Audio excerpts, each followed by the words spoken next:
Helen burst into laughter. "That's funny and tragic," she said. "I know a lot of those kinds of people too. But I'm not letting them sleep in peace in their coffin, I can tell you that. I make it too costly for them to sleep, because the outcome of their sleeping is too costly for us all.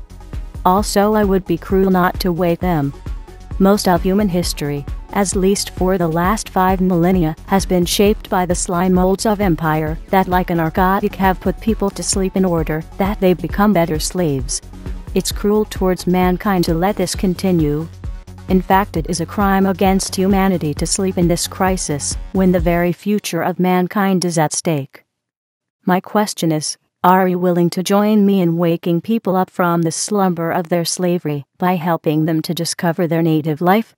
Are you willing to do this as an active expression of the principle of the general welfare, which is an active aspect of their being in love with their humanity and the common universal humanity of mankind? You will be able to recognize the spark of it when you are doing this by the intensity of your own celebration of the wonders of our humanity. This path involves discovering love. If you find great value in it, you invariably celebrate it by defending mankind and by organizing the general development of mankind as an aspect of being in love, in the widest sense possible. Also, if you celebrate the value of humanity in the truest sense as love demands, you will thereby celebrate the doom of empire, because empire, like the fabled vampire, cannot exist in the sunshine. In the case of the unfolding light of universal love, the sunshine unfolds in the form of the principle of the general welfare. For 5,000 years the masters of the world have seen this principle on the horizon, and seen it as a poison to their existence. Now it finally may be raised taller and be brought home to become their doom. The unfolding of love is on the horizon, Peter. Its dawn cannot forever be held back. Helen stopped talking after saying this. She quietly resumed making the sandwiches. She sliced the olives in half, removing the stone. She sliced the pickles diagonally, and arranged everything on a clear glass platter, with 4 pickled onions placed at the center. "May I touch your hair?" I said quietly, while she made the final arrangements. She turned to me and smiled. "You may touch anything you are in love with about me, because your loving is honest." "Honest?" I repeated. "Of course, honest," she affirmed. "If loving is lustful, that's dishonest, because it means rape. In that case, you wouldn't have asked, but forged ahead. But you couldn't have done that, because you are a world historic person. And so you have asked. You have asked with a respect for sovereignty in your heart, and you have asked also for the sheer joy of it. That's obvious. This is honest, Peter, and it will make us both richer. Intimacy is one of the pillars of civilization, if not the central pillar, but it is only possible in celebration. When you enter the temple for celebration, then you recognize that being honest means that you are in love with me and with yourself, primarily as a human being. No lust enters there. Anything else would be dishonest. I see you first and foremost as both a human being and a woman," I interjected. "Forget about all the other roles people play, hierarchical roles like brother, sister, lover, wife. We are much more closely related as human beings. Does that count?" "Of course it counts." "That's all what counts," said Helen. "Every vertical relationship adds a touch of isolation. Hierarchical relationships create a vertical world. They isolate people. They always have. But as human beings we stand side by side as equals. Can you think of a closer relationship than that? Touching me on that platform is honest, because that platform is true. Is this the zero-distance platform of the lateral world, where love is the light of life?" I said, and grinned. She said that it was. In this environment her hair felt beautiful to touch, as beautiful as it looked, smooth, in flowing lines. There was a great sense of joy unfolding from this growing intimacy. I asked her moments later, "What did you mean when you said, 'for the sheer joy of it'? Did you mean the joy that makes the very air sparkle?" She didn't answer. She couldn't. I prevented the answer with a kiss. For a brief moment I even dared to touch her breasts, but within seconds I pulled my hands back and let them slide away along her side, down to her skirt. It seemed all too daring. Popular opinion says that one mustn't touch a woman if one is a man and is not married to her, I said in a small voice. That's slavery, Peter, she replied. Don't be a slave to that opinion. That's Pharaoh speaking, disguised as morality, but with the original effect. Respond to truth instead of to Pharaoh. Be truthful. Respond to love. Respond to your humanity, the humanity that we all share. She turned around with a smile. The clasp for my skirt is at the back, she said, and began to grin. If it is too restrictive, take it off. Take the panties off, too. She said that there is the same beauty in life and in love as there is in truth. Those are the constituents of our being. She kissed me briefly. She took hold of the plate of sandwiches and compliments and carried them into the good room. I carried the tea and the cups. As it turned out, her skirt wasn't too restrictive. Nevertheless, she excused herself after a few moments and changed into something more appropriate, as she put it. She should have called it something more exciting. It certainly was that. She wore a full-length, feather-light dressing gown when she returned. It was almost transparent. Being with her became a sexual delight. There was a beauty in these moments of a growing intimacy in which there wasn't the slightest haste. It was born by a promise that felt secure. Indeed, her earlier promise was already coming true when she said, "You can touch anything you are in love with about me." I commented on what a delightful feast this had become, a feast enriched with sex, olives, and smiles. That spells out SOS, she said and burst out laughing. Yes, it has become an SOS type of a day for both of us, I said and joined her laughter. I think we both needed to be rescued, she added. I agreed.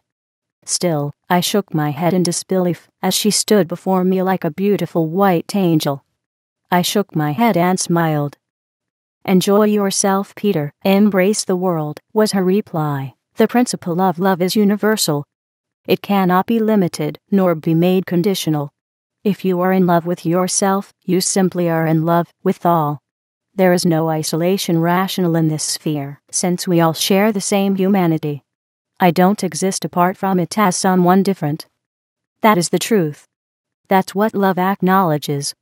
That's what freedom is all about. Nicholas of Cusa, a dear friend of mine, one of the creators of the Renaissance, championed the idea of natural and universal freedom and unity. Hey, Cusa has lived 600 years ago, I reminded her. Of course he has, but he is still my friend. I feel close to him because of what he represents. I enjoyed listening to Helen. She was right about so many things. Certainly she was right about me. I had not known, before I met her, what love is. I had never seen it as an universal impetus that needs to be understood in its universal context, or else it can't be understood at all. Helen had opened up a whole new world to me with vast new implications that I now had to face. But did I understand any of it? Probably not. Obviously, that was the reason why I had let my hands fall away from her breast. At one point in our conversation, with our drinks and snacks in hand, Helen showed me the rest of the apartment. The apartment had a balcony, accessible through the kitchen. It offered a view of a small park, as I could make out. The bathroom, however, was tiny, with barely enough room for a tub and a small counter. There was a blue glowing glass sculpture at the end of the counter. The single bedroom in the apartment was large in comparison. The bedroom furniture were modern, painted white. Her bed was huge, king-sized, if not bigger. A floor-to-ceiling mirror graced one wall. Shortly after we entered the bedroom, Helen turned the main lights off. She shed her gown and crawled into bed. "Come, Peter," she said gently. My reaction must have seemed like that of an idiot. I just stood there and couldn't move. I wanted to respond. I wanted this above anything I could think of, just to be with her, but I couldn't move. "Do I make you feel uncomfortable?" she asked. But why should you feel that way? How many times a week do you go to bed with your wife? Every night, usually. Am I right? So, why not now? Am I not a woman? Just like your wife is? Or am I a lesser woman? No, Helen, you are a great woman, and a great person. You are a dream to be with.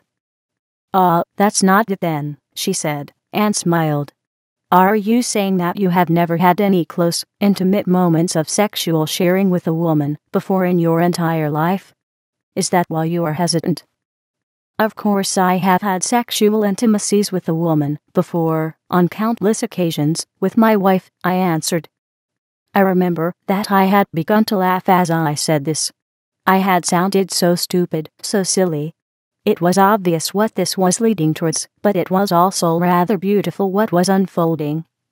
Because it brought to light what the principle of truthfulness with oneself really is. What was unfolding came to light as something far greater than I had thought it would be. I could think of no principle to support the narrow concept that I had clung to for so long. Still, I had let the old train of thinking continue that night in order to discover what else I had not discovered before. Then you are saying to me that I am not as much a human being as your wife is?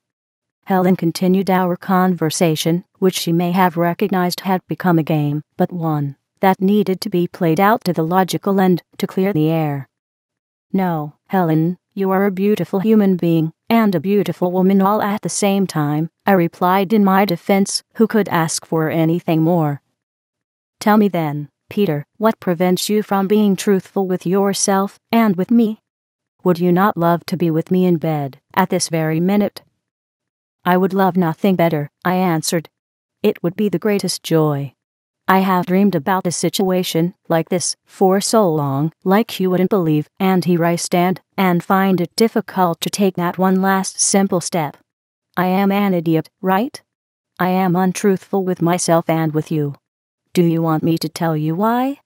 The reason is that we have all been taught for centuries to be untruthful with ourselves and with one another. That's why I can't move. It's anchored in time. Helen began to laugh. If you could only hear yourself. But what is time? That's a tough one to break, Peter, isn't it? She continued gently. It is the toughest challenge that I have encountered. It prevents us from accepting our universal humanity. Living as slaves to time and tradition has become a deadly failure in civilization, Peter. What the pharaohs created also became a tradition. Do you know what the social name for the infibulation of women is? The name is tradition. Do we need to honor tradition? Millions of women are mutilated for the sake of tradition every year. Or do we need to honor truth? That is my imperative. We recognize the principle of the universality that supports our unity as human beings, in which we are all one, I said to her.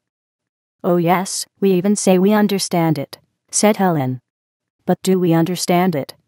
We have proof of it, as your dream illustrates, and still we deny ourselves and doubt what our scientific mind has already acknowledged as truth.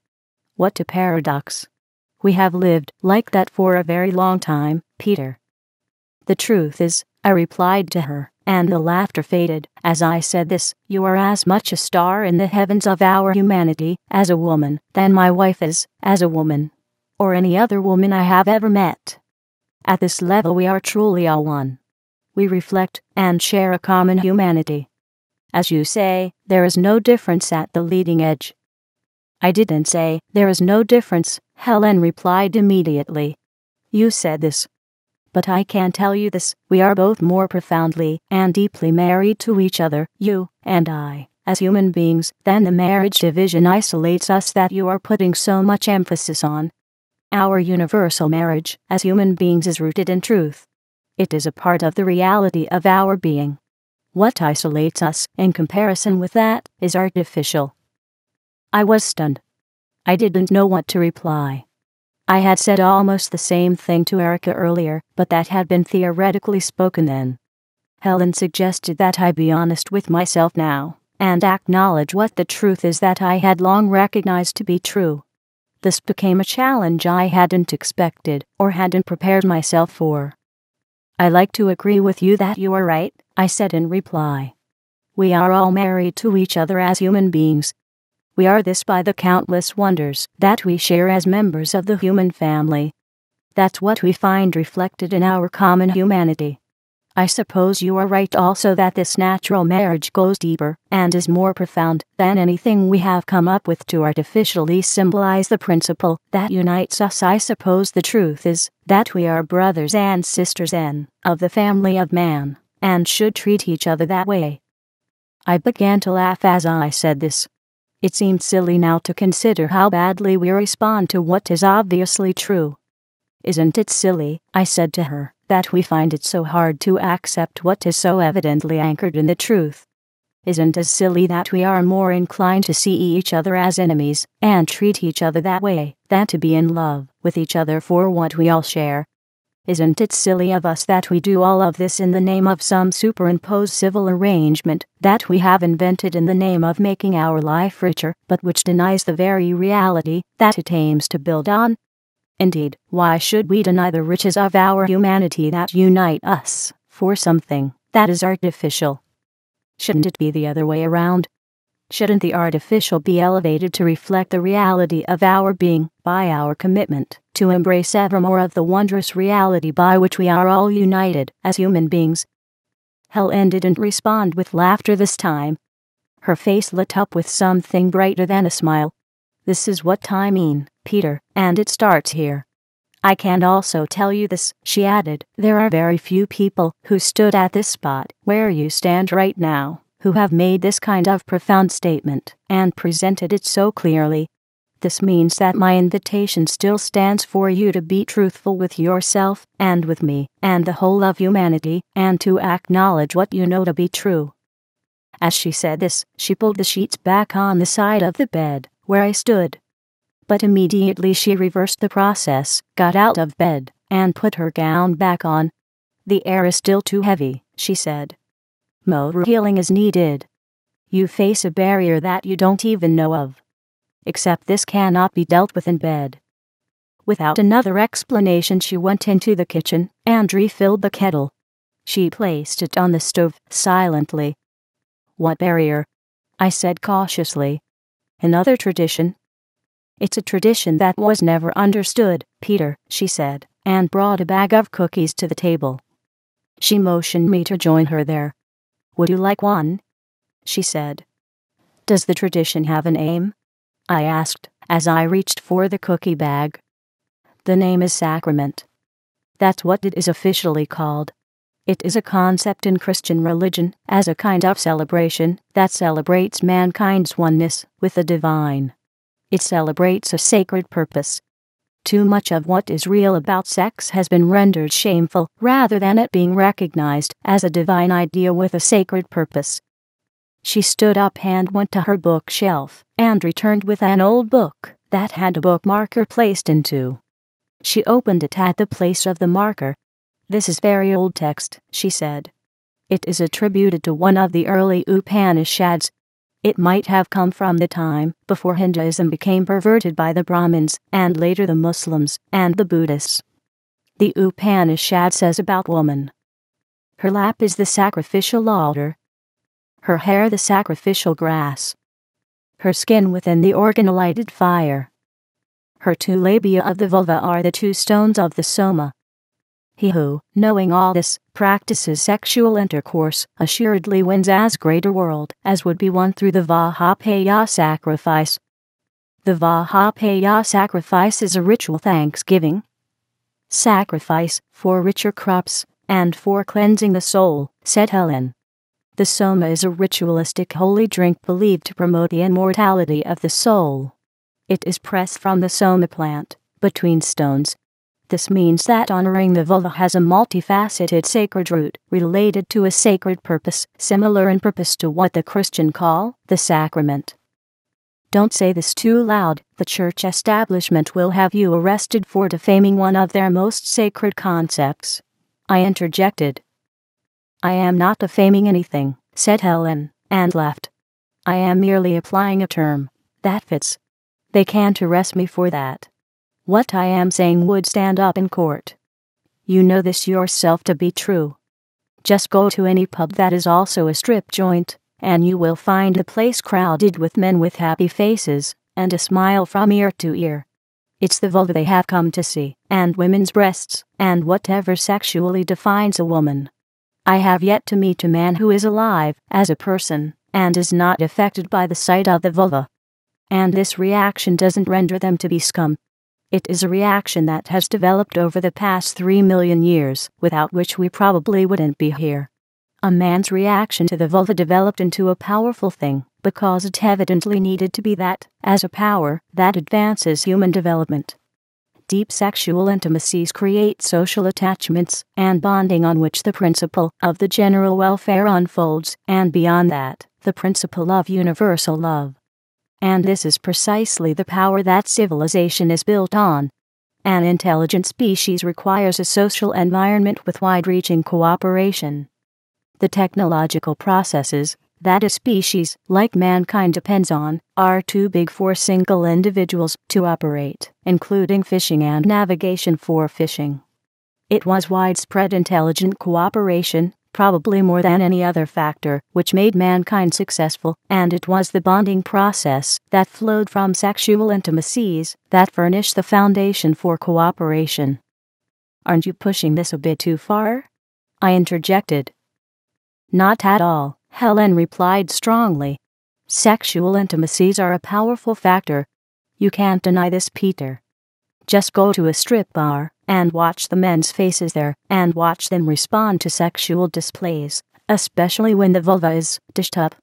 What you see there is a people responding to a conditioning that has become a part of their design over a development period spanning several million years. The early Hindu appear to have had a sense of this. We don't know how this conditioning developed, but we do know that it made us an amazingly successful species. In a very real sense, you can witness the design of the universe unfolding in the strip pub when the men smile, and they all do smile. Without them being aware of it, they are celebrating something that has a profound purpose, something that is rooted in their heart and soul. For this profound celebration, the term sacrament is not out of place. The people there are experiencing something profound and amazingly real, which is built into the design of the universe and themselves. So, you are saying that all the roadblocks that the religions have put up against this power are the perversion? I interjected. Helen nodded. I am saying that the people in the strip pub are the least perverted and the most honest to themselves. This is tragic, Peter, because they are so few in numbers, which actually isn't surprising if you understand the destructive dynamics of empire. In today's age, empire rules the world, which had its beginning almost 7,000 years ago. Empire is a political arrangement in which thieves rule the world. Nothing is built by empire. All of its conspicuous wealth is stolen loot. It's the new form of what is called economics. The problem is that by looting society, the masters of empire collapse the real economy that they are feeding on. The masters know that such crashes are inevitable. Their greatest fear, therefore, is that society will recognize the nature of the process and will consequently shut it down. It is here where the greatest danger to society begins, which is generally overlooked. Let me guess, I interjected. Most people see the war of empire against mankind only happening at the political level. They think they can heal the situation by instigating laws that will bankrupt the empire and thereby shut it down. But it isn't that simple, is it? No, it isn't, said Helen quietly. The masters know that their case is hopeless. Consequently, they are focusing on every support structure that mankind has for its self-development to undermine it and destroy it. They attack society with a large arsenal of weapons. One such weapon is dope. The opium wars against China are perfect examples. They nearly destroyed China as a nation. The erosion of education, culture, and science towards the general destruction of society is a similar weapon. It serves the same purpose.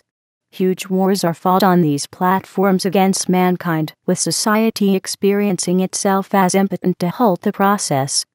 But they don't stop there. They take their war against mankind to the deepest levels, where it becomes a war against the sacrament.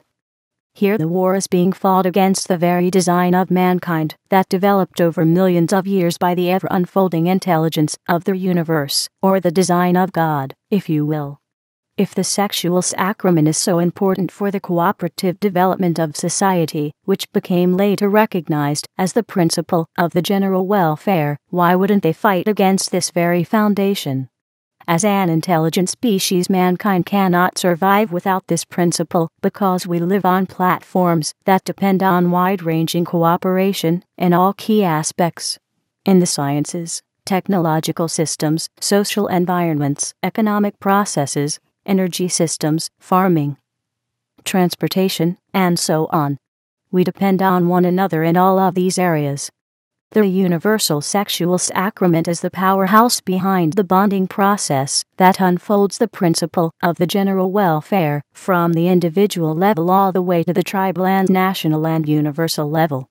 The sexual sacrament is the most powerful engine we've got for drawing us together as a society. It's one of the grand divine ideas. Our intellect would be useless without it, as we are beginning to recognize in modern times, where the sacrament is being slandered, cheapened, and intentionally inhibited by the masters of empire. Wow. I had no idea, I said in tone of utter amazement. How did you figure this out? I figured this out when one of my male friends invited me to his favorite pub, that also served as a strip theater every Wednesday, said Helen. It was an eye-opener in more ways than one. When I watched the people's faces, it was rather evident that something moved them that wasn't cheap or artificial, and it heightened towards the vulva appearing on the scene. And this reaction wasn't here and there isolated to a few individuals, but was generally universal and obviously honest. What I saw was evidently a natural reaction that was built into their innermost design as men, something that all the empire's men and empire stooges have not been able to squash for 7,000 years, or for however long empires existed. That's a long time, 7,000 years, I interjected. We know that in very early times the masters of Egypt circumcised their slaves. They amputated the men's foreskin, where a large portion of a man's sexual sensitivity resides, as you well know. A petroglyph that illustrates the process was found in a cave near the Nile. Scholars have dated the origin back to about 4,500 years ago. Obviously, the process itself originated in much earlier times, possibly in the very earliest imperial cultures. The Egyptians apparently merely applied the process, and they didn't apply it just to men. The pharaohs became famous for also excavating the women's clitoris. The procedure is called the present day the pharaonic cut, but it's mostly the male circumcision that survived. The ratio is about 7-1, with the male circumcision having victimized roughly 30% to 35% of the male population of the world. This all means that the war of empire against the sexual sacrament in society has spread far and wide, with as much as all of the men being affected in some cultures. This has been going on for thousands of years. What I found so amazing, therefore, when I watched the men's faces in that pub, is that this huge warfare that has been going on for so long had not been able to eradicate the sexual sacrament. It may have diminished it somewhat, but not eradicated it. And so it became plain to you that what you have witnessed is rooted in the very design of mankind that developed over millions of years and has enabled us to become a remarkably successful species, I interjected. If this is what the masters of empire have been fighting against throughout this long period, as you say they have, then I can't see why they would have unleashed their AIDS project that directly targets the sexual sacrament in a big way. It makes perfect sense now, Helen. Even the timing makes now sense. AIDS erupted in precisely the period when the masters of empire, as you call them, were losing their grip on the world. The looting practice was running into problems then, wasn't it? They needed something to change the tide in their favor. It all makes sense now. AIDS is a small thing, said Helen, and waved me off.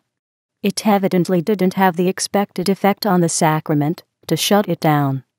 That's why the masters are reactivating their old weapons in a big way again, both their dope war weapon and their war against science. The dope war process is a two-edged sword. Dope destroys a people and causes huge damage to society, which they want to see as it lessens society's power to oppose empire. And the huge profits that flow from dope are used to finance terrorism. Whenever you see terrorism and dope problems, you see the empire at work, pursuing their war against mankind. And their second biggest weapon against mankind is their war against science. This form of warfare was developed by the Venetian Empire, primarily by Paolo Sarpi, and was later developed in a big way by H.G. Wells. Wells understood that if the scientific development of society is allowed to proceed at its maximum potential, then the age of empire will be over, in short order. He literally ordered the masters to wake up and inhibit scientific and technological progress with all means possible. Isn't this what the Church has done for centuries? I interjected. Hasn't it inhibited the sexual sacrament, as you are calling it, from it being recognized as a valid factor, much less a powerful factor?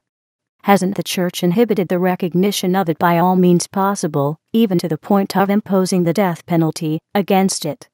Isn't the Church a powerful warfare agent against scientific recognition? Maybe it was invented for this purpose. Isn't the Church also the biggest power standing behind the circumcision and against the sacrament? Helen nodded. This applies to many churches, Peter, and from this background the traditions emerged that have prevented you from joining me in bed. Am I not right? The Church has become the biggest force against the real sacrament in society by superimposing an artificial sacrament centered on a mythical concept. This perversion became tradition, and it's become a powerful tradition that has become so deep-reaching and dense that it is hard to look past its built-up facade. You were petrified by the challenge, and deep down you still are, aren't you? You have become an agent in a war against the innermost design of mankind, and I would add, aren't we all? It is hard to break out of this trap. I think this will become easier in proportion to which one understands the nature of the trap, I said. But do you really understand the nature of the trap, Peter? Do you understand the dimension of the real sacrament outside the trap? I nodded. In this case, Peter, would you share with me to what extent you have carried your own celebration of the sacrament? Are you honest with yourself about the beauty, power, and enduring quality of our wondrous humanity, even in the sexual dimension, and to make your sacrament a celebration of it? Or do you write off the concept as outdated, and sex more a nuisance that causes problems? After all, the term sacrament is an archaic term, or at least it seems so, as hardly anyone uses it anymore. Being honest with myself at this level, I sort of repeated. I thought the term sacrament has something to do with being honest with God, in celebration of what God is, and has created. Is there a difference, Peter? Isn't my concept of the sacrament the same? Isn't sex a wise provision, produced by the intelligence of the universe, that has created our design, and has developed it over the ages, which is now reflected in you, and me, and in all of us? There is nothing trashy about anything that defines us as men and women. Sex has a huge purpose with an underlying intelligent intention. One part is procreation. This isn't a big factor anymore. The other part is far more profound. It is expressed in sex bringing us closer together as a society, unfolding into social bonding, and a growing sense of the general welfare. However, there are also dangers involved, such as in the form of sexually transmitted diseases. In this context, the sacrament includes factors of care and honoring to the point that no one is put at risk, not to mention being injured or deeply harmed. Oh, I think I know where this is leading to, I interjected. Is this what you had in mind when you brought the factor of being honest up about loving? When I touched your hair, and so on, earlier in the kitchen? Helen nodded. Tell me, what did you notice about me in your celebration? What caused you to risk going to bed with me that you had eventually committed yourself to? Oh, I see, I said quietly. What did I notice in the context of the sacrament? I noticed that you were wearing loose cotton underpants, rather than those tight nylon ones that cling to the body, like a glove, and seal everything off airtight. According to what I know about the female anatomy, the vulva needs air around it to dry off the antibacterial excretion that keeps bacteria out of the vagina and keeps it healthy, and so on. I have read that most women are not sensitive to the natural requirements and close it all off and let the bacteria develop in the increased moisture, rather than die in a dry environment, as would be natural. You seem to be sensitive to this and careful, like an alert person would be. That's what I discovered. You are therefore fundamentally not someone risky to be with. Helen answered with a grin. But what about you? I said. What have you discovered about me? She raised a finger. I noticed that you didn't have a condom in your hand when I pulled the sheets back. Oh, I see, I said. The reason is that I never had an opportunity where I would need one, nor have a desire for what I would need one for. That's interesting, said Helen. I have to confess something here, I replied. You may think that I am someone weird, but vaginal intercourse doesn't interest me, it never has.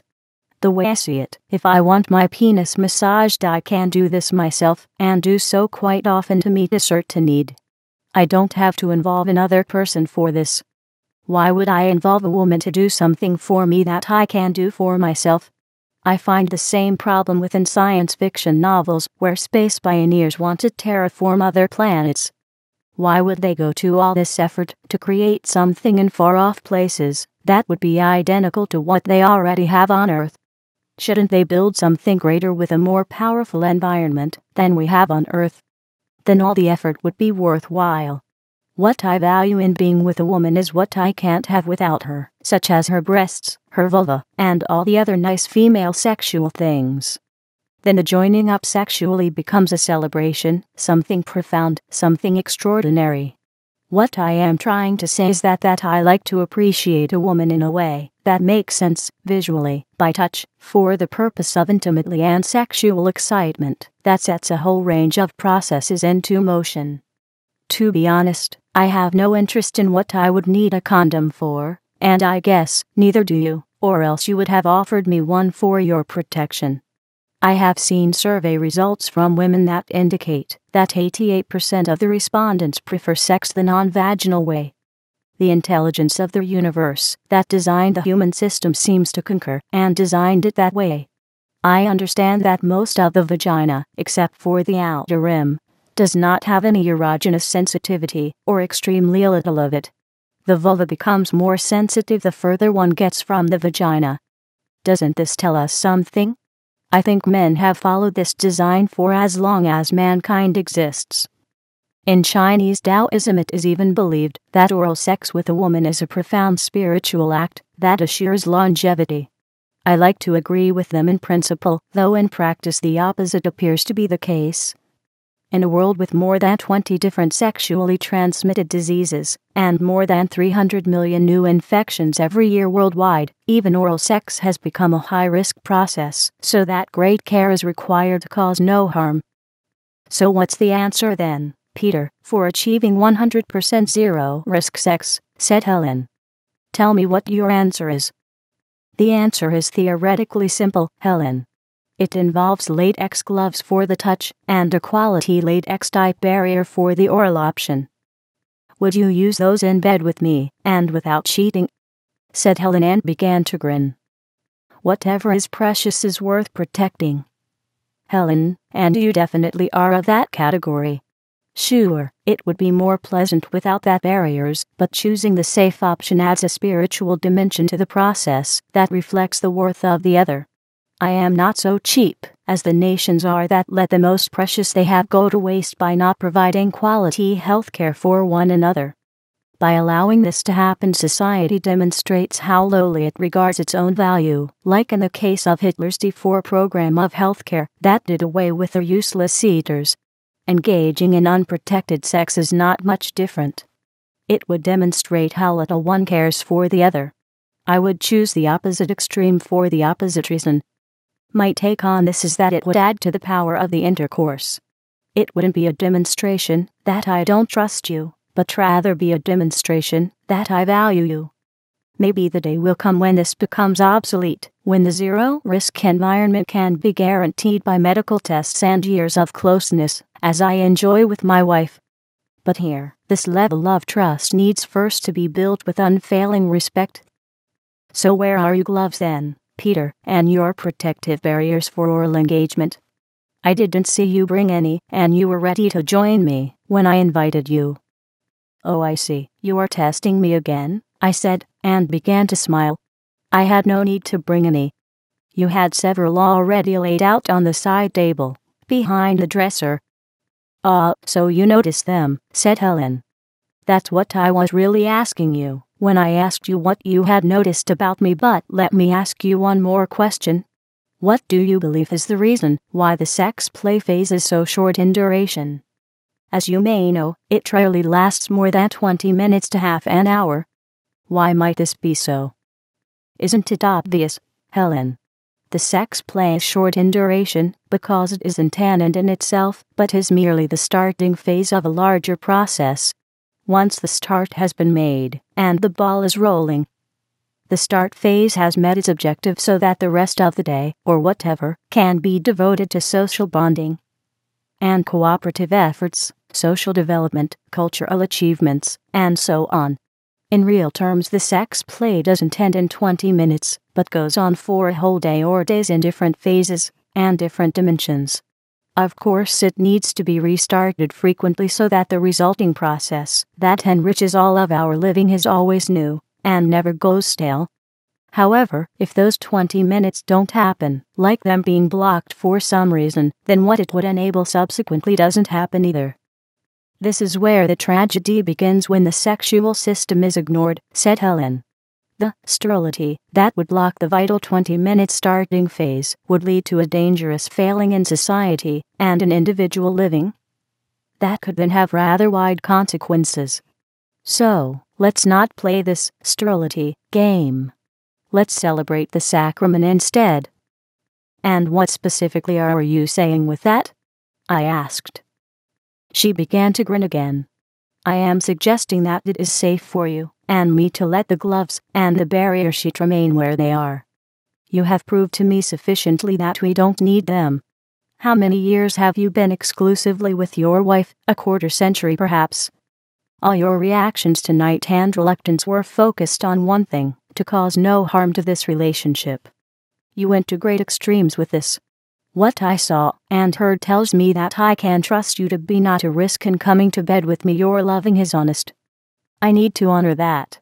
Honesty is so precious to me, and more so, because it is so rare that our world is collapsing under the weight of lies, especially in the politics, in the sciences, and also socially. There is almost no honesty left in the climate sciences, in the energy sciences, in cosmology, and in political and economic science. What is projected there is determined by tenure, salary, prestige, outright bribery, threats, political power, and so on, except by the face of truth. The world is ruled by lies, I interjected. In lies we trust, is the modern motto. And the motto is spreading. Global warming is a lie, said Helen. Nuclear fusion power is a lie. The Big Bang cosmology is a lie. The fusion-powered sun is a lie. The insistence that there is no electricity in space is a lie. The notion that one can make money from money with speculative investment is a lie, because that's stealing.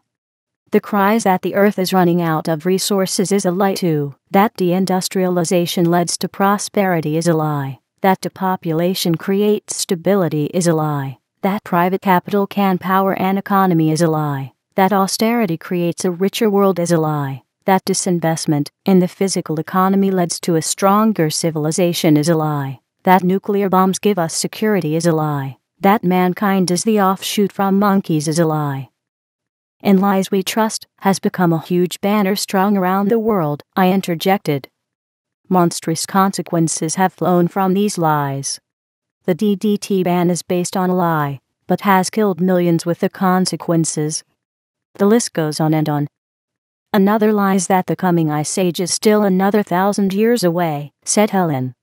The insistence that it is not possible to provide quality housing for everyone to live in, and for free, is a lie too. That men and women must be isolated in life so they won't destroy one another is a monstrous lie. That vice creates wealth is a lie of the worst imaginable sort, and that stealing creates riches is no less a lie. That killing creates security is another such lie. That there are not enough resources within reach for mankind in the world is another lie. That is designed to destroy us all. The insistence that we cannot build floating bridges between Africa and America and Asia is another carefully crafted lie. In this direction, that we cannot produce enough food for 10 billion people in an ice age world is a lie too, and that the world doesn't have enough energy available is also a lie. And where does it all end? I interjected. It ends here, Peter. It ends in this house. It ends with valuing honesty. We step away from lies to ourselves and to one another. In the world nobody honors honesty anymore, or very few, but in my house of healing it needs to be honored. There is no sacrament possible without it, and without the sacrament nothing can be healed. So, Peter, I have no option but to trust your honesty. I have screened your reasons that would block this trust, and found none. My bedroom is therefore open to you. The invitation stands. You are most perfectly welcome. But, let's take this in reverse now. Can you, Peter, trust my honesty with you? For the answer I invite you to open my bedroom closet. Go, Peter, do it. Wow. Both walls on either side were papered over with certificates by several different doctors, certifying her to be free of any diseases, with the emphasis on sexually transmittable ones. Wow. I repeated. The kind doctors in their generosity enable me to be honest with myself and others, and be certain that I don't put anyone at risk, said Helen. Most of my friends have done the same. Do they show the certificates to you? Do you ask them to, Helen? There is no need for that, Peter. I know they have them. They value me too much not to have them. They don't risk becoming a danger to me and to themselves. Some have a sort of hinted at this. I value the care that stands in the background. It means more to me than seeing their certificates would. I also know that they keep them in their closet, as I do, as a reminder of the principle to allow no harm to happen. My motto is to bless all mankind, and injure none. A great lady created this motto in 1908 for her newspaper that she founded at the age of 87 in response to her understanding of the dynamics of the profound sacrament. Her motto has become our motto now. It sets up a tall challenge, but also a workable one. Do I qualify for the challenge? I interjected. Oh, you have already qualified on a higher level. You were already celebrating the sacrament to some degree before we met. You honor almost scientifically what is most precious, and this clearly includes sex, too.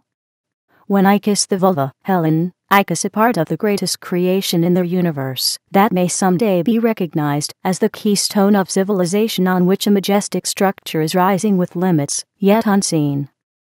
When I have my vulva kissed, Peter, I see vistas of relationships in my mind, wide, rich, gentle, and beautiful, precious relationships, and healing relationships. In this case, let's go to bed now, and celebrate the sacrament together, I said to Helen, and let's discover together what wonderful happenings can unfold from it. Helen stood up with a smile while I was still speaking, and went towards the bedroom. My response to her invitation was immediate this time, and swift, and what came out of it did make the air sparkle, even in the dark. You had come to the pub earlier, because there had been something incomplete in your experience of loving? Said Helen, after a long while of vocal silence. She began to smile as she said this. Let me help you to fulfill what you had needed, and have not been fulfilled. You already have, I replied. No, I haven't. Why should there be even the faintest trace of poverty in the realm of love, instead of the greatest fullness? Indeed, why should there be any poverty at all, including in any other realm? Poverty is invalid. Love is the spirit of universal principle. There is no reason why love's color shouldn't unfold to the full and come to light completely in your experience. Love is that wide, Peter. It certainly cannot be found in isolation as tradition demands. What is real unfolds through all of us, pervading all of our humanity, and this is love. The sacrament and love are one. Love is the cause. The sacrament is an effect of it. Love flows through all human relationships. It urges us to cooperate with one another for the common good, and to build each other up, to nourish and to protect one another. Love is the divine element that makes us human, that emanates in all of us. We often block it. But why should we block it? Let's not block it tonight. We continue to embrace each other. The concept of inside or outside, as related to love, appeared totally invalid. Oh, God, why wasn't I surprised that I drifted so deeply into love with this beautiful woman, who was evidently quite a bit older than I? The age barrier that might have existed simply wasn't there. The very thought of an age barrier seemed out of place. Such a barrier would have seemed unjustified by the reality of our free and open affection. One thing puzzled me, though. If love is a fundamental principle, and its manifestation is necessarily universal and illimitable, doesn't one's yielding to the universality of love cause problems in the conventional world, where these principles are not recognized, or are even rejected? We live in a world where our customs and reactions are centered on far-reaching divisions and deep isolation. As beautiful as the concept of the universality of love is, I could think of countless problems with marriage boundaries in society, and ownership rights, flowing from age-old axioms, and so forth. I asked Helen how she dealt with these. Have you experienced any of these types of problems in your efforts of bringing some scientific honesty into the social domain? I asked. She nodded and sighed. You have no idea. I have faced problems that you can't imagine: jealousy, stupidity, obstinacy, and sheer insanity at times. People squabble over whose friend a person is, or more correctly, whose trophy a person is. Yes, people treat each other like that, like cattle that they utilize, like property that they own, and like a trophy that they put on a shelf. It is surprising they don't use branding irons to stake their claim. The possessiveness is often worse in close circles of friends. You open the door a little to give universal loving a chance. Suddenly, all hell breaks loose. People don't treat each other as human beings anymore. They treat each other as if their world is falling apart whenever their notions about their own little world is being challenged. You probably have noticed some of this by now. So, how does one react to that? There is an old saying, I said to her, if one can't stand the heat, one should stay out of the kitchen. Except if one does this, one starves to death, she said, and laughed. This means, I must fight on, she added. I must fight on, for the simple reason that none of those problems have any relevance to the universality of love. The problems don't alter what love is. After all, what do the problems have to do with anything? Do they change the principle involved, the principle of universal love? That's a courageous stand to take, I said. No, Peter, that's an easy stand to take when you know you're right. When your stand is rooted in the principle of universal love, then you suddenly know that you are right, Peter, and you are empowered by this knowing to move forward. But how do you know, Helen? She interrupted me before I finished the sentence. Why do people treat each other as property? She said in a serious tone of voice. Why do they privatize each other's reflection of love? Only their poverty would cause this. So, how should one respond to that? Shouldn't one respond with following love as a model? The very notion of privatization and property runs contrary to the principle of the general welfare that is an expression of love. Privatization means taking society's wealth and locking it up in the private domain, where it becomes useless and is lost to society. A person shouldn't be treated that way. Helen gradually began to laugh at her own silly questions. The pharaohs couldn't have privatized their slave sex, as this is done in modern times under doctrines of religion that have become traditions. The pharaohs had no such option open to them. So they resorted to cutting the people's sex off in order to make them real slaves that wouldn't threaten the empire. In the modern world, privatization accomplishes the same thing without any force being used at all, and it makes people believe they are happy. However, this grassroots privatization appears to be only symbolic for the ultimate privatization of everything else that society depends on. The game is still on, Peter, to promote what inhibits the principle of the general welfare. The masters of empire have privatized our money, I interjected, and our American central bank, also some of our railroads. Now they want to privatize our bridges, highways, canals, and so on. There is even talk being heard about privatizing our nation's water. Next they'll privatize the air. They would do this if they could apply it for looting society. In the system of empire, everything is privatized. The privatized institutions operate like a wrecking ball in society, wrecking society from within, without anyone having any way of stopping the wrecking ball. Whatever is privatized in the world of empire is taken outside the principle of the general welfare. On this course, entire industries can be trashed for making profit, and their workers be thrown onto the street, because what is private is deemed to be an empire unto itself, and out of reach for being accountable to society. Even our great Democratic Party in America is deemed to be a private club that is not accountable for how its votes are counted, provided that the votes are counted at all. The party has become a privately owned empire, owned by foreign interests. And as you might have guessed, the entire conglomeration of empire is scared of the principle of the general welfare that would necessarily scrap all this privatized insanity. That is why the masters of empire are fighting this principle at every turn and chance that comes along. Like the pharaohs were scared of it, so the modern masters are scared of it and are determined to wreck it globally at all cost, even to the point of imposing genocide and the most massive population reduction, like you can't imagine, which has been on the drawing board for some time. The stated policy of intention is to eliminate 4 to 5 billion people from the face of the planet. All of that is already being prepared, said Helen with a sense of horror reflected in her face. You are saying they are prepared to go that far in order to prevent a new renaissance from developing? That is what the evidence is telling me, and what their own speeches indicate rather openly and proudly. And who would prevent them when everything and everyone is privatized, and the people of society are but slaves? I said quietly. Their private empire that rules America already owns the entire political process. It owns the parties. It owns the Congress and Senate. It owns the White House. It owns the entire nation as slaves. It has developed a form of slavery that is more deep-reaching than anything the pharaohs had developed. Let me tell you a story, said Helen quietly. This happened a long time ago in distant history, where the practice of privatization was already well established. It is the story of a man named Jacob who had cheated his brother badly and consequently had to flee as his brother aimed to kill him for his treachery.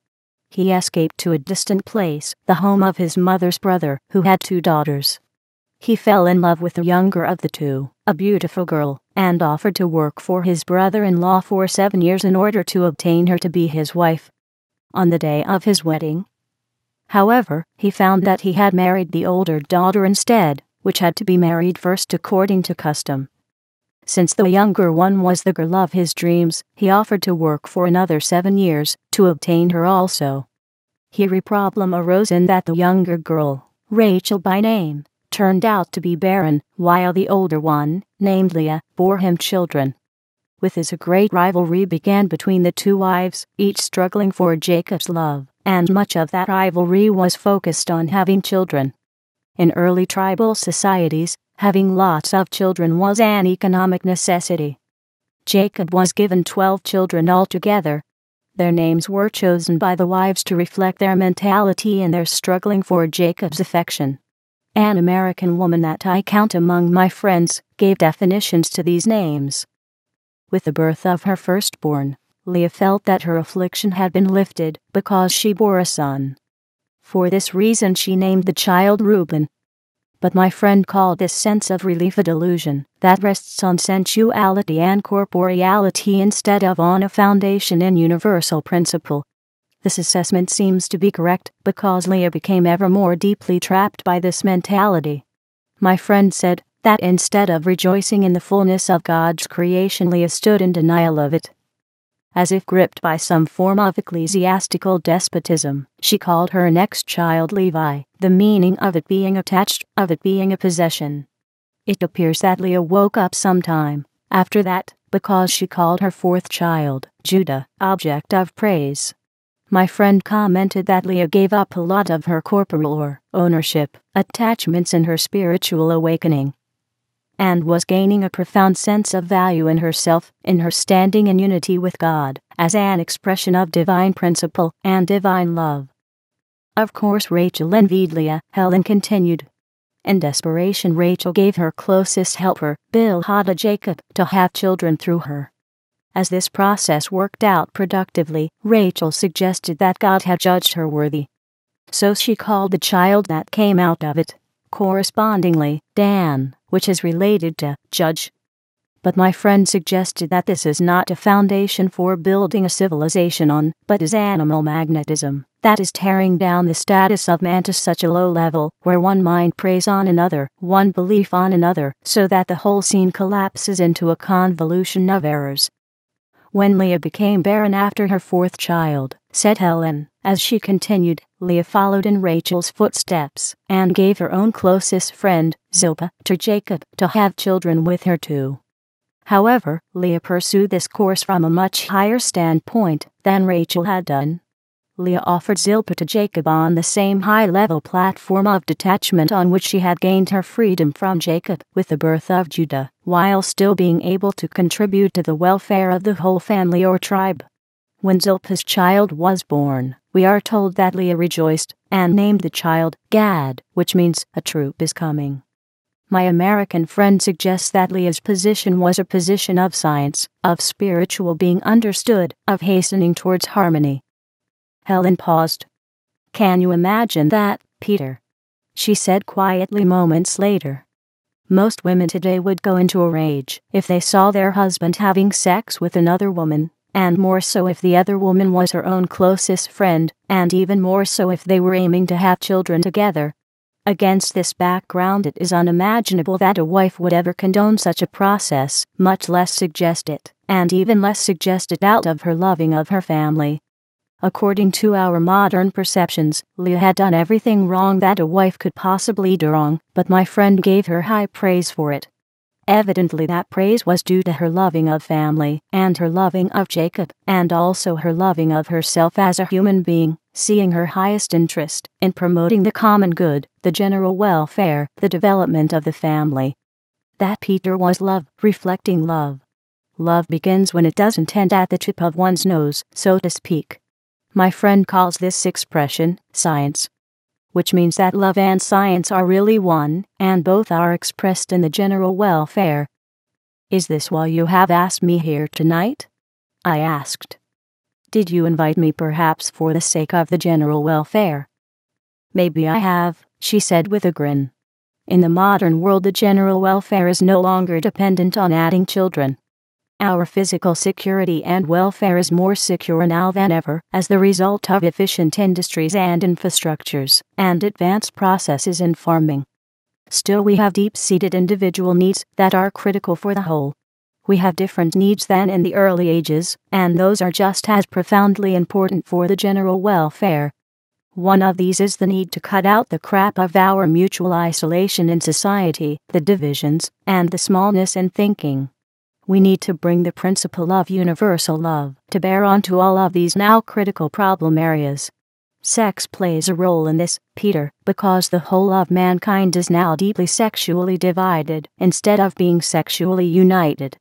Society says that sex is dirty and must be avoided, but we all know that this makes us hypocrites. None of us would exist on this planet if it weren't for people getting together for sex, and civilization wouldn't exist if the intimacy wouldn't extend farther and farther. We should celebrate sex then, which stands in the center as something extraordinary, instead of hiding it in the secrecy of ever smaller spheres of engagement. Sex was not only invented by the universe as an aspect of principle that assures the greatest possible genetic diversity in procreation, but also served as a motivator for breaking down barriers that created social isolation. And so, Peter, sex serves very much the general welfare of society. Of course, there are also biological needs attached in the sexual sphere that assure the widest possible genetic proliferation. Self-isolation is not accommodating those needs, even the psychological needs. Would you wish to live in a world of self-starvation? I think the act of rebelling against the long train of self-isolation is a step of science. Leah took a step out of the confinement of human isolation towards meeting the human need, graciously opening the door to Jacob, inviting him to fulfill his own needs in that respect. And where does this amazing development end in Leah's story? How did it end for Leah herself? I asked. It ended in tragedy, Peter. A high-level scientific position is hard to hold on to. You of all people should know this. I heard the professor telling you that America had once the most advanced scientific system of economics ever created, built on the proudest achievements in the development of mankind. It should be seen as the crowning legacy of the genius of humanity spanning the ages. America was built on leading-edge science, Peter. Unfortunately, America didn't remain living at the leading edge. It turned its back to it and let it all go. It allowed itself to be defeated. That's what happened to Leah. The regression began slowly. With the birth of Zilpah's second son, Leah said, "I am happy, I feel blessed." She named the child Asher, which simply means blessed. My friend commented that her happiness was located in the welfare of the whole, which she knew Leah had not been directly involved in, but had enabled and encouraged. My friend called this happiness a type of spiritual compensation.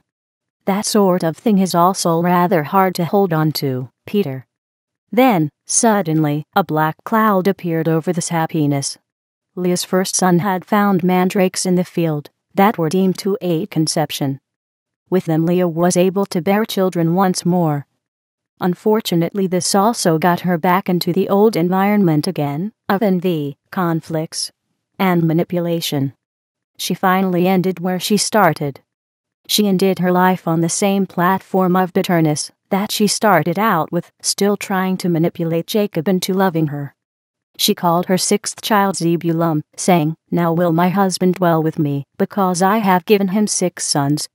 If only she could have held on to her high self-esteem that had been reflected in Gad.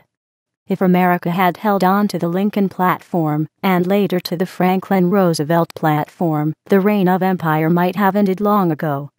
Instead, America allowed itself to be defeated by it. "I know," I said. I nodded. "We should have done in America what no one has done before. The Renaissance was defeated. The Peace of Westphalia was defeated. Society allowed itself to be defeated time and time again. That's what we did in America. We fools let go of the brightest we had, and joined the empire in its war against our own country. Now the empire is winning, mostly by our own hands." That's what the professor said. He called me a traitor. He is right. But why is it that mankind can't hold on to its brightest achievements? Why can't it remain at the pinnacle of its achievements and move forward with them? It can't hold on to its achievements because it never brought them full home to the grassroots level. The principle of universal love was never welcomed there. That is why it is important for you to discover the science of love and its light, and to bring its light where it is most needed. Helen interrupted me.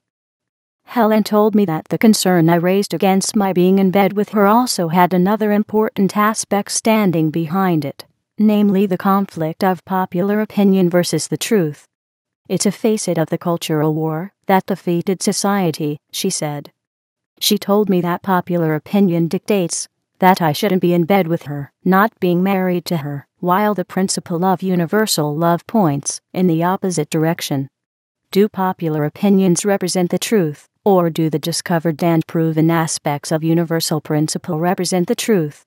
Which one is it, Peter? Instead of waiting for an answer, she answered that question herself with a paradox. Consider the idea of democracy, she said. A democracy without constitutional principles is formally a type of government that is controlled by popular opinion. It reflects popular opinion and empowers popular opinion.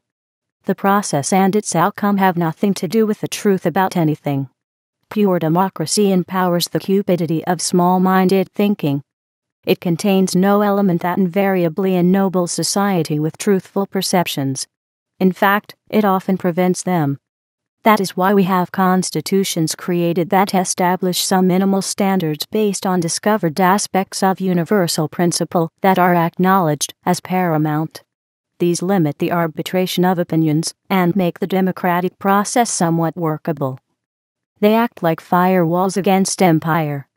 Unfortunately, the constitutional principles don't mean anything without the scientific foundation in society's thinking that makes them imperative to be honored. The dynamism for good lies in the scientifically understood ideas, and those are typically reflecting the spirit of the universe, which is love. That is what a friend of mine pointed out to me rather strongly recently. Are you having your own personal constitution then? I interjected. Was my invitation tonight impelled by its imperatives? I have invited you here tonight in order to help you to understand and acknowledge the opposite, she said, and began to smile. You were lost in a world that has long ignored almost all aspects of universal principle, especially the vital elements of truth pertaining to our humanity, namely that we are all primarily human beings with universal human needs and strengths and profound qualities as human beings, she said. You were drowning in a sea of fresh water without knowing that the water is fresh and wonderfully drinkable. Knowing the truth is crucial in the world today. So I was impelled to surprise you? Have I succeeded? I didn't think that an answer was needed. I just smiled and then began to grin.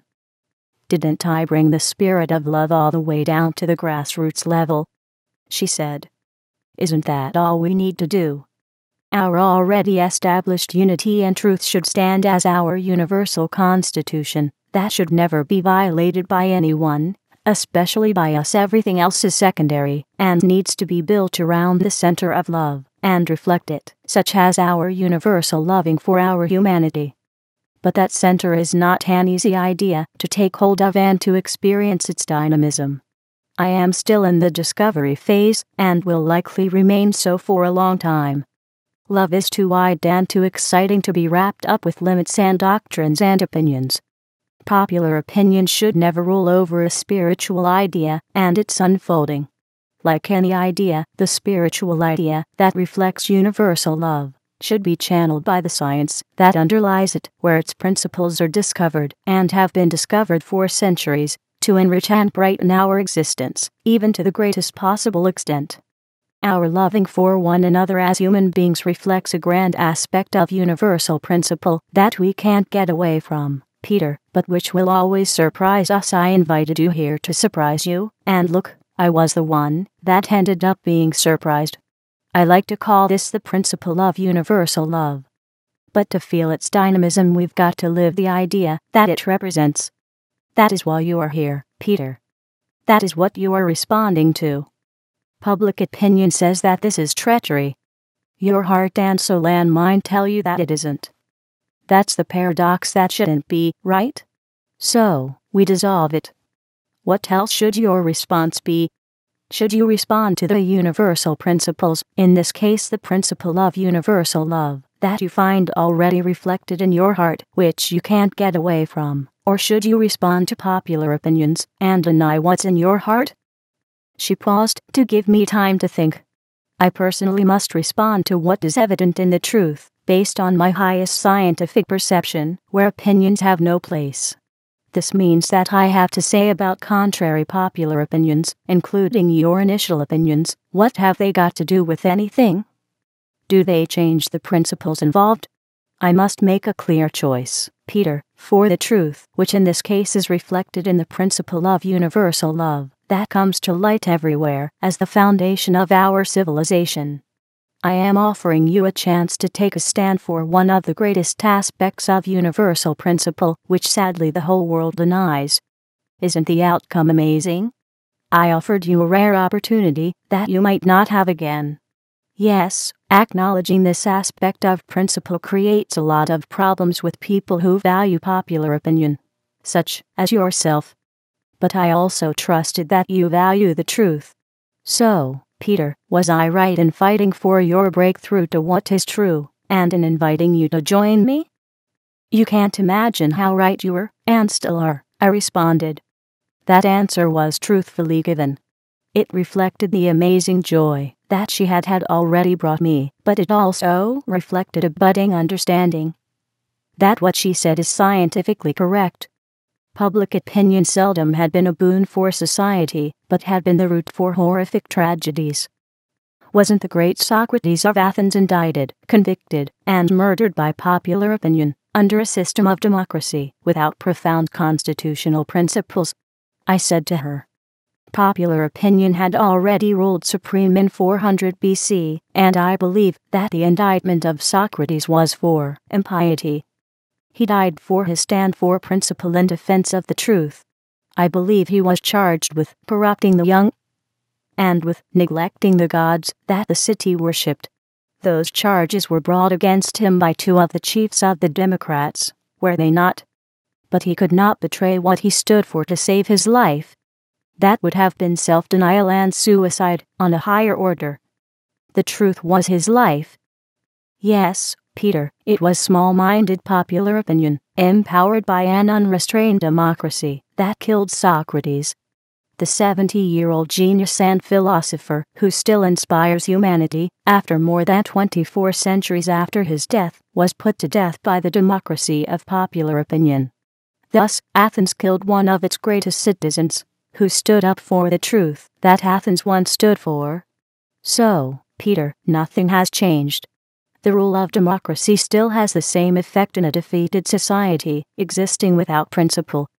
The fact that we have over 50,000 nuclear bombs hanging over our head tells me that society has not yet found it possible to include the principle of universal love among its constitutional principles. That defines our job, Peter. It's as simple as that. Helen told me that the rule of unprincipled democracy is already killing entire nations with small-minded thinking and disrespect for the imperatives of its humanity that have likewise been defeated. Helen suggested that it has been historically a rather rare occurrence when a nation was destroyed by forces external to it. She said that in most cases the destruction originates from within by the cupidity of small-minded popular opinion that society defends, often viciously.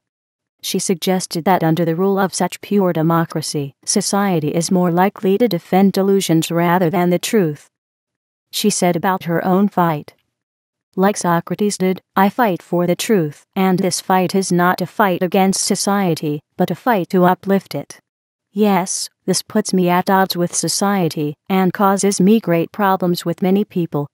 But what about those problems? Who cares? Isn't the outcome worth fighting for? I am a healer at heart. I enjoy being a healer. God is natural good. I want to experience the true design of humanity, which is the greatest good that one can find expressed in the universe. Nothing is greater in expression. If it takes some healing to get one there, I have no choice but to become a healer. Isn't that what healing is all about? I want to discover and experience the principles on which mankind is founded, and not bow to the perversions that have been superimposed during mankind's long night of imperialism, even though the night needs to be recognized for what it is. While this night has lasted for millennia already, and has extended through most of the period that we call civilization, on the larger stage of time it was but the blink of an eye. I would like to experience the human world in its daylight glory, as it was before the age of empire. This opens up some rather exciting prospects, which puts far into the dust what most people regard as exciting and spend fortunes to seek, and often in vain, I said, and began to laugh. Of course we don't know yet exactly what to expect when we enter the sacrament, except that whatever we find there has something real and profound standing behind it, said Helen. Of course we won't find anything there along the line of the sexual self-amputation that removes the sensitivity from the penis, and the sexual excavation that removes the clitoris, as we find under the rule of imperial traditions. But what existed before all of that? The self-debilitation of society, and self-isolation of it from one another, is not natural, Peter. These things are all purely artificial, and drive us away from the sacrament, and into imperial holocausts of underdevelopment, impotence, and poverty. But what is natural, Peter? What existed before all of this crap began? I want to get back to this, and build on it. Aren't you aiming a bit too high? I said to her quietly to counter my earlier laughter. No, Peter, we need to do this research, to heal both ourselves and our world. We can't run away from this task. Running away doesn't provide the solution. You of all people should know this. This is the history of your country. The USA was founded by people who have aimed to build a new world far from the heart of empire, as far away as one can get from Europe, on this planet. But your self-isolation didn't solve the problem, did it? The empire caught up with you, and pervaded all your institutions, and destroyed you from within. It only took a small effort by the masters to turn the USA upside down, from being the most respected and envied nation on the planet to becoming the most hated fascist nation that became famous for war, looting, destruction, even the atom bomb. Running away didn't help you, nor can it help you now. This problem can only be solved with a healing process that rebuilds what is real, but has become hidden. The healing process requires us to rebuild the sacrament. Ironically, the greatest sermon that I ever found where the sacrament is expressed to some degree, rather than being preached, I found expressed in strip pubs, at least in some of them that haven't become cheap yet. Don't hold your breath, this too won't last, I said, still speaking quietly. The masters of empire will catch up with that too, and lower the platform of society to such a low level that even this won't be happening anymore, soon. Sterility is fast becoming the norm by which the isolation of society from one another is becoming total in the not-so-distant future. That's what we are heading towards. That's why I find the strip pubs so amazing that I find still operating in a few places, said Helen, with a serious expression. They give us a glimpse into the world of the sacrament that gave mankind the enormous power and inner resources that enabled it to survive more than 20 ice age cycles. Right now, survival isn't even on the agenda anymore, I interjected. This is fairly obvious, isn't it? The masters of empire have been blowing the depopulation trumpet for centuries, and are blowing it louder now than ever before. As you may know, by their own saying, they want the human presence on this planet reduced down to less than 2 billion people in an environment of deep poverty in which empires tend to thrive for a season. I'm well aware of this, said Helen. This is why they are promoting the mythological idea of an energy-lean world, that is inherently a starvation-rich world, a genocidal world. Sadly and tragically, the whole world is singing the Master's song today. I like to hear the real song from a time when mankind was still whole and free. I'm increasingly certain, as I look at what became of mankind, that the only way that is open to us to rescue ourselves from this fate mankind has allowed to come upon it, which the world is driven deeper and deeper into, is the platform of the sacrament. It is something so powerful that it survived all of these impositions against it. Right now society is as far from even considering this option as is the Earth from the Moon, I said to her. Society has been diligently taught by the masters and their stooges, especially in the religions. So don't hold your breath. Helen nodded, but then shook her head. Sure, most religions have become counter-humanist operations of empire, a kind of power tool for preventing the awakening of society to its humanity and its divine design. For this reason the West is becoming saturated with a strong influx of Islam that is as distant from the sacrament as one can get. Only the burqa hasn't broken into the Western culture yet. And this too will happen if we don't heal the underlying process. If we fail, the strip pubs and the nudist beaches won't long survive the sterility that Islam demands, and the burqa won't be far off. Islam is being abused for this effect and strategically deployed by the masters of empire for this specific effect. It has become a tool for a deeply dark cultural warfare effort. Islam has been no more abused for this than the Jewish religion has been abused in distant times to proliferate the circumcision, and is still being used that way, I interjected. That is why I must always pull back to a safe platform that rests on what is real, which is the platform of the sacrament, said Helen. The sacrament came to me as a platform that developed over millions of years and has remained so strong against all this opposition that it stands still intact as a counterforce against those millennia of imperial attacks on mankind, especially the blatantly open ones that are attacking the sacrament directly. This is what I want to focus on and develop further, and heal mankind with it, and build a new world on. Sure, countless traditions and religions that promote social sterility and isolation stand in the way. But so what? What have the challenges got to do with anything real? I don't bow to the challenges. I bow to what's real. This way I have a platform that I can build on that has substance and unlocks potentials which, being true, are powerful. So what if I am walking this path alone? The pioneer is always alone. The sacrament is not a mass hype issue, but an individual, one-to-one issue. So, how do you weigh the famous rock, drug, sex counterculture that erupted in the shadow of the Vietnam War? I interjected. Does it weigh in with the sacrament, or against it? Who created this movement, Peter? This should answer your question. What purpose did it serve? What human quality did it promote that weighs in on the side of the sacrament with all that is intrinsically human, and powerful, and beautiful, and immortal? From the results that I have seen, the counterculture movement was an imperial operation that was organized by the same forces that had organized the war, which in turn had been set up to start the destruction of America. Kennedy didn't want to hear of it.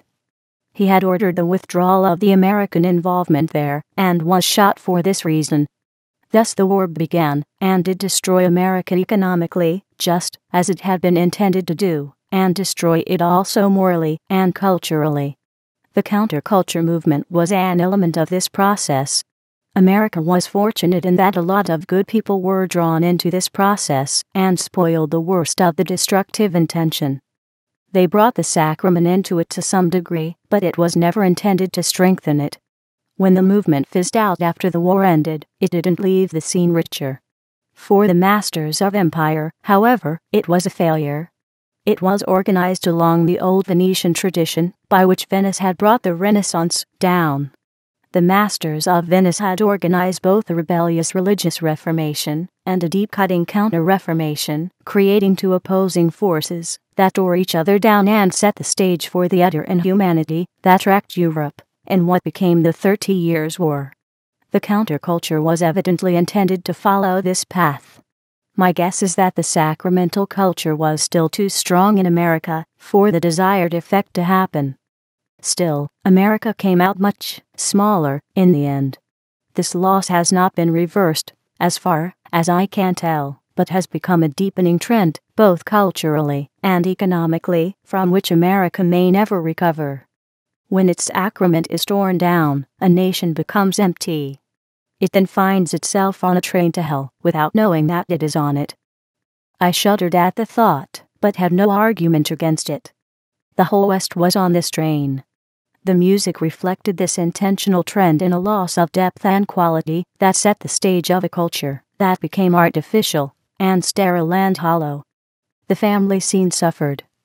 It reflected the loss of the sense of sacrament in the adult society, which the children naturally responded to. If I had argued against that, Helen would have simply pointed out that one can't expect the children to stand on a higher platform than that which the parents live on. She might have added that the politicians delude themselves by dreaming that their sinking ship can be rescued with governmental laws that curb the practices of the masters of empire without the healing of society beginning deep within that raises the cultural platform to that higher level where the sacrament rules. Unless this healing happens, the politicians won't have a leg to stand on. For as long as the masters of empire remain on the scene, they will abuse society's own platform to engineer new avenues against it to debilitate and loot it, and murder it, or sterilize it into impotence. And so, the healing of the world demands more than anyone can yet imagine, but Helen seems to say that we won't get to the top of Mount Everest if we don't take the first step, and then the next, and learn to move ahead against all the weight of gravity and laugh at it. There is so much that needs to be healed, Peter, said Helen. But how can we even hope to succeed if we don't start? And that's not easy, because the sacrament is the only platform that we can take those steps on to win this goal. The sacrament has a power that withstood the greatest attacks against it that one can possibly imagine.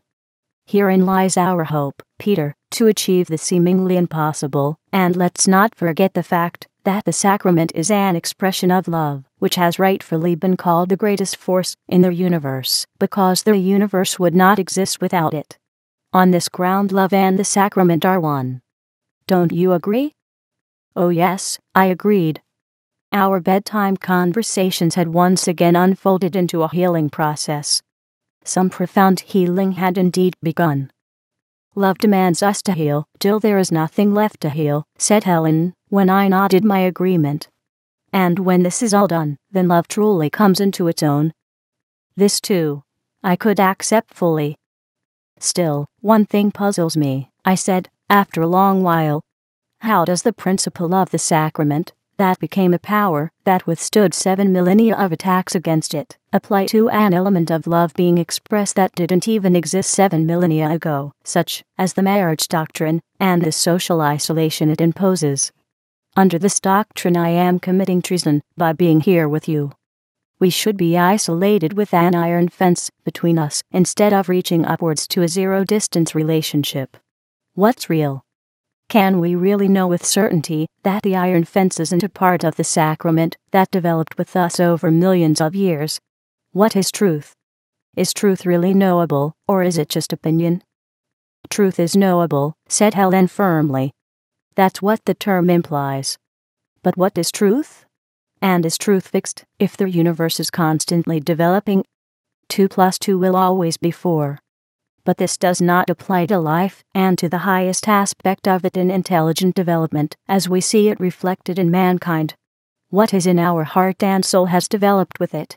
Thus truth becomes defined by what is, not by what was. There exists no such thing as a natural universal marriage doctrine, short of the recognition that we are all children of a common humanity, and are married by it to one another more deeply than by any other artificial form that we superimpose upon it by developed customs that are as numerous and changing as the grains of the sand on the seashore. Thus the question of what is truth becomes a question of what best promotes the happiness of the individual, the stability of society, the quality of its civilization, and the power of its economy. If all human beings were stamped from the same mold, one might be able to develop a universal answer to your question. But this isn't the way mankind is. Thus, the answer to your question must be one that is weighed by these 4 factors. However, one can superimpose on those 4 5th factor, which applies to all 4, which is the factor to injure no one. These are all intelligent factors. And being intelligent, they must incorporate this 6th factor of built-in sexual needs that have developed over those millions of years, and represent principles that promote the bonding of individuals into social unions for the greater general welfare, by which mankind has developed the power to become the successful species it became, that survived nearly 24 ice ages, which is no small feat. So, what is the patent answer, Peter? The answer that you seek is not possible. But there is a process possible. A process, I repeated. Yes, a process of weighing all 6 factors honestly, which tends to lead to the term sacrament. In this weighing you cannot ignore the sexual needs, nor would it be wise to do so, because by the fulfilling of this need the critical bonding happened that furnished the social power by which mankind survived and progressed. Nor can this really be ignored, because it is powered by something greater than ourselves. It can be denied for countless reasons, which leads to empty and explosive social unions, and correspondingly failing marriages. What I see in the strip pubs tells me that we, that is society, are earning ourselves a failing grade. That's not new, of course. The circumcision might have been partially imposed to circumvent having to solve the underlying challenge. But if this is so, the running away from the challenge, rather facing it, has in turn caused vastly greater failures. And so, the healing here becomes a balancing act between not denying our human needs and causing no injury, assuring happiness, stability, a rich civilization, and universal development. How this balancing act is to be achieved cannot be written into the law books. If you stereotype it, you lose the spirit of it. And with it you lose all that is good and beautiful and richly human in being alive, which alone are elements that are enduring and immortal. The best that I can do in this regard, continued Helen, is to give you my sense of the ideal that draws together all the factors that are valuable. The basic factor is the social bonding that supports the general welfare, in which the intimacy of sex plays such a powerful role that it endured 7 millennia of attacks of all sorts against it. Men and women are evidently not alike on this platform. Each have different physical biological cycles to contend with that modulate the sexual needs. Your prostate, for example, accumulates a lot of heavy metals and stuff to provide the transport media for the sperm and its nourishment, and it needs to be always ready for the task, literally at a moment's notice, with a sufficient supply that is always fresh. When the stuff gets stale, it needs to be ejaculated so that the supply can be renewed at fairly frequent cycles. This natural requirement determines your sexual needs and sensitivities to a large degree. If you cheat yourself on that score, you suffer psychological problems and health problems such as prostate cancer, the #1 killer disease for men. Don't worry, Helen, it's hard to cheat nature on this score. It makes its own demands, and rather often, at least every 3 to 7 days. Maybe that's where the 7-day week really came from. I began to laugh. Maybe it did, and maybe it didn't, said Helen. In order to mesh with a woman's cycle that offers a typical fertility window of only 6 to 7 days in its monthly cycle, the male sensitivity cycle should be frequent enough so as not to miss this window. A 3-day sperm renewal cycle would therefore be the natural ideal. An egg typically lives only for a day, and the sperm for no more than 6 days, providing a 7-day window. The natural system would then be such as to assure a sperm renewal frequency that falls well within this window. Where are you going with this reasoning? I interrupted her. Isn't it obvious, Peter? If your 7-day cycle was dominant, if no other factors were added, it would likely miss the beat, but it wouldn't miss it if multiple partners were involved, which in addition would increase the genetic proliferation. My guess is, by considering all of these factors, that the natural system is built on the multi-partner dimension, with various types of bonds unfolding from this that created family relationships, that became centers for caring and affections without becoming boundaries, that would thereby create sterile social environments, as we find them established in the modern marriage systems. That the modern marriage system is failing on this count is evident by the wide proliferation of extramarital relationships, of various types, and at a rate that researchers have discovered is way past the 50% mark. Most of it is carried on in secret for fear of the consequences, and often at great risk for the individuals involved. The fear is based on the dogmatic reaction that has all too often led to devastating explosions that have blown many once close-knit families apart. The cry in those cases is about accusations of cheating, while in real terms the opposite is the case, as in the sterile fenced-in marriage system society is cheating itself of the power of the natural foundation it grew up on. That's the foundation I want to get back to and re-experience as a part of our human sacrament. While procreation isn't a critical factor anymore, the foundation that once assured it is still a powerful factor for civilization that hasn't blown away over the short space of the last few millennia. I think this factor that has served us well for the long periods of our development is not obsolete, but has a lot to offer that is valuable, good, enduring, and enriching to all. My experience has been that this is true, though a lot may still remain hidden and blocked. Evidently, all of this has become critical now. Our need for it has become critical. We have a critical need of and ordering and inner advancing power in our disintegrating world. That's what I am aiming for without ignoring the rudimental aspects. Maybe I am crazy in doing this and aiming that far. I wouldn't say so, I interjected. You are merely more open with it, especially at the core issue. The phenomenon of mistresses, for example, as a platform of escape from the sterility of closed-in marriages, is as ancient as the marriage system itself. Many great men of history, which are definitely not rotten in character, had open affairs with mistresses.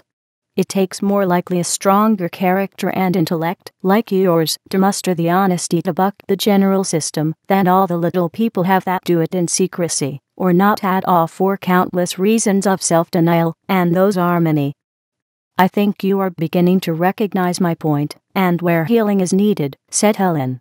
I think ideally marriage is a principle that supports an upwards-oriented trend, developing a center for affection that promotes honesty and mutual support, meeting the human need for all involved, thereby creating stability in society and promoting human development and a rich civilization. And this is not an unreasonable goal, which may have been the standard in human society, and this for far longer periods than we care to acknowledge as a possibility, because this is where all the trails and threads lead to that we find interwoven into the fabric of social history. While I want to experience more of this and heal the world of its blocking factors, my overriding key concern, that stands at the center, is to cause no harm. And so, Peter, in terms of this question that you have posed that has no direct answer, I have asked you my central question right from the beginning. I asked you if anyone would be injured by you being with me. If you had answered yes, or had answered in an uncertain manner, my door would not have been open to you, as it hasn't in far too many cases, sadly. In this manner, my friend, we develop the sacrament step by step to the best of our ability, without adding to the problems. Thus we leave as much as we are able of the world of poverty behind us and come out richer, stronger, more secure, and more developed, with a platform for living that enables us ultimately to laugh at the next ice age and say, "Where is your sting?" We have the power to this. We have the power to deal with anything the ice age can put in our way. Right now we cannot say this. We are too screwed up in so many ways. But someday we will be able to say this, and this hopefully before the next glaciation cycle begins that isn't far off anymore.